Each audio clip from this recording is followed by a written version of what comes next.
Hello everyone, welcome to the second video of Payments Byte series. In the last video, we looked at credit card application process, and in this video, we are going to look at what happens after an application is approved, that is new account setup. So what are we going to look in this video?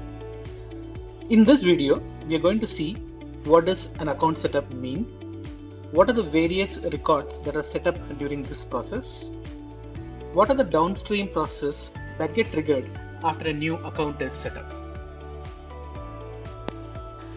So what is a new account setup? An account setup process is where all the approved applications are passed on to credit management system. So what is a credit management system?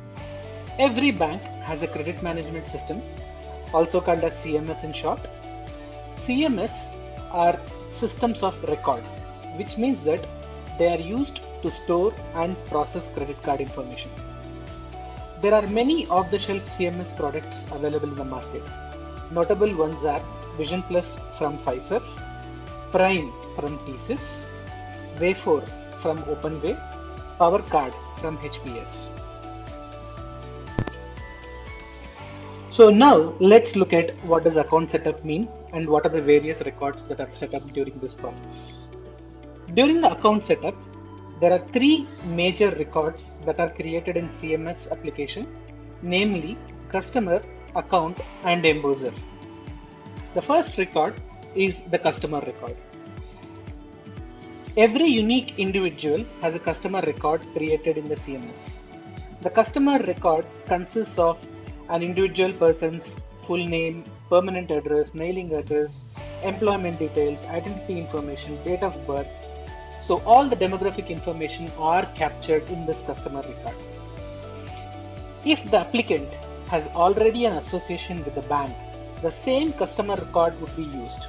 That is, the same customer number would be used for the new account as well. If and only if the customer is new to the bank, a new customer record is created in the CMS application. Sometimes the customer number is also referred to as CIF. The second one is the account record. This record acts like a ledger account for the customer's product. One record for every approved application is created. For example, if one individual applies for a corporate card and also a consumer card, there would be two account records. The purpose of an account record is to track the status, balance, transactions, repayment history, billing cycle, etc. The third major important record is the embosser record. This record stores details like card number, expiry date, PIN details, etc. For every embosser, that is a physical, plastic, or a virtual card, a unique embosser record is created. For example, if in a family, a husband and a wife have two credit cards under the same account, then there will be two embosser records that would be created. Now let's look at a sample hierarchy of a customer account embosser. In the left, you see there is one account with one embosser, and to the right, there is an account with two different embosser records, one for the primary customer and one for the supplementary customer. So let's spend a brief time on how does the account setup happen. There are two technical approaches for an account setup. The first one is a batch mode, where the application processing system hands off a file with the details of all approved applications to the CMS. The CMS creates all these accounts in bulk in a batch process. The second one is a real-time mode, where the application processing system integrates via real-time APIs with the CMS.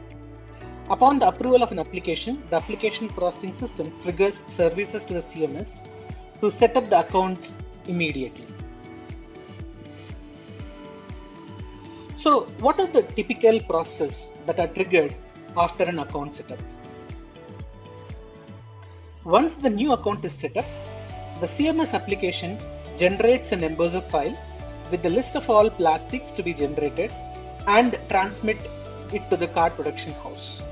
The card production house prints the plastic and associated paperwork like terms and conditions and creates something called as a welcome kit.